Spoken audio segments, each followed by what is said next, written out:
What's up, A&P crew? It's your boy Micah Taylor. Today we're going to go over 10 steps of muscle contraction. Let's get it. Now let's just start with the basics. First, neuron in the brain sends messages to the muscles. So how are we going to go through that? First off, the messages come down and goes to the cell body and goes through these very long axons, which deliver the messages in general. And the message is delivered, and then the muscle contracts. And these muscle contractions are pretty much what control everything in your body, from me bending my arm, bending my wrist. You get it. Even like tiny micro movements, my everything. The neuromuscular junction is where the end bulbs of the motor neuron meet the skeletal muscle cell. So that's right here, and I'm pretty sure you guys can see my mouse. So that should be able to show you. But let's hop right in the first step. An action potential travels down the motor neuron axon and arrives at the presynaptic terminal of the motor neuron at the neuromuscular junction. So, in my opinion, this like action potential going down the motor neuron is similar to how like those like little tubes you get at a bank drive-through. They just come right down through, and then you put your bank account information or your money into it, and then they just suck it right back up, and it goes back to the bank teller. That's the best way I can think of it. It's honestly the only thing I can think of. But let's go on to step two. Next, we're going to talk about the depolarization of axon, which stimulates calcium channels to open up in the axon terminal, resulting in an influx of calcium ions, causing synaptic vesicles to fuse with the cell membrane.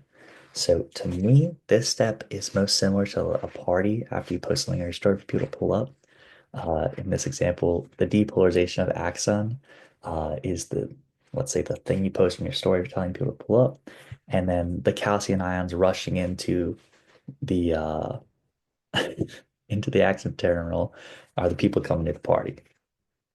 Now let's go on to step three. I'll explain this as I show everything as.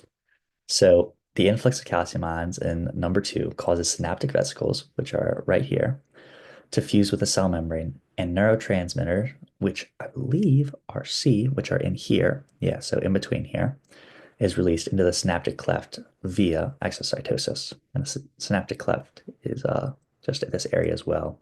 So it's just all being like relates to each other. And it's similar to when you have to like jam a tap into a maple tree for syrup, because very active movement requires a lot of energy, and then it just slowly goes through because they're both connected, and they kind of like bind. And then right down here is the muscle cell that we are going to be okay. What is happening? Here we go. Back on track. Let's go over step four. ACH diffuses across the cleft and binds to ligand-gated ACH receptors that control sodium ion channels. Sodium channels on sarcolemma open when ACH binds. The receptors keep ion channels locked like a door or gate, and NTs are chemicals, also called ligands. When the NT or ligand bind to the receptor, the ion channel unlocks or opens, allowing ions to pass through.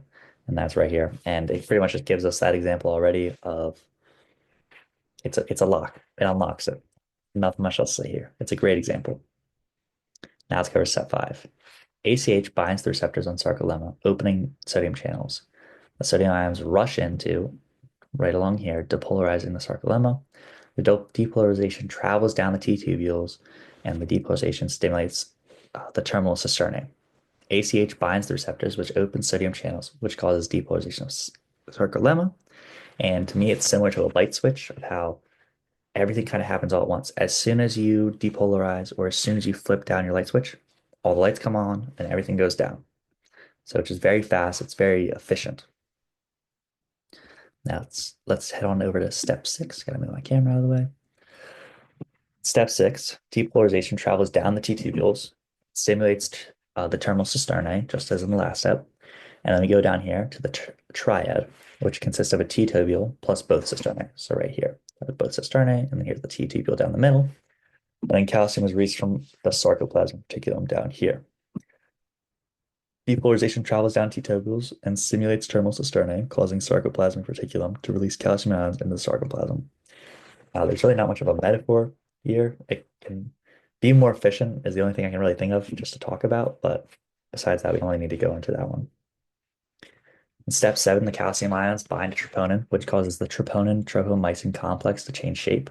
This frees up the myosin binding sites on the actin, and then the myosin heads are precharged instead of ADP and PI bound to them. Down here, we can see the calcium binds to troponin and frees up myosin binding sites because of a change in shape of the troponin tropomyosin complex. And then here, the myosin heads are pre-charged and ready to bind due to hydrolysis of ATP, which is this head up here. Now we're on to our last big stretch. 3 more steps. All right, first off, let's talk about step 8. The pre-charged myosin head binds to their binding sites on actin and form cross bridges. This releases the PI from the myosin heads. So this is this step right down here. And Dr. H just had the best example of this, where she's talking about the zombies in those horror movies that like burst out of the ground and like grab someone's foot. And that's just really the best thing here, because right here we can see the zombie hand bursting out of the ground, and then this is the foot of the person they're grabbing, which is really just the actin filament. And it's you can't get much better of an explanation than that. And step 9, the myosin head performs a power stroke. This pulls the actin filaments towards the middle of the sarcomere. This shortens the sarcomere. Many of these together is known as a muscle contraction. And that's just saying a bunch of tiny things added all together are going to cause one big movement. And it has power stroke in its name, but if you didn't catch that, it's similar to how like any sort of like swimming, any sort of rowing, you're pulling and it pulls backwards. And step 10, ATP binds to myosin heads and myosin lets go of the actin. The ATP is hydrolyzed into ADP and PI. The released chemical energy pre-charges the myosin head for the next cycle. So it takes us right back to step 7. But anyway, that is our 10 big steps of muscle contraction. Thank you and have a great night.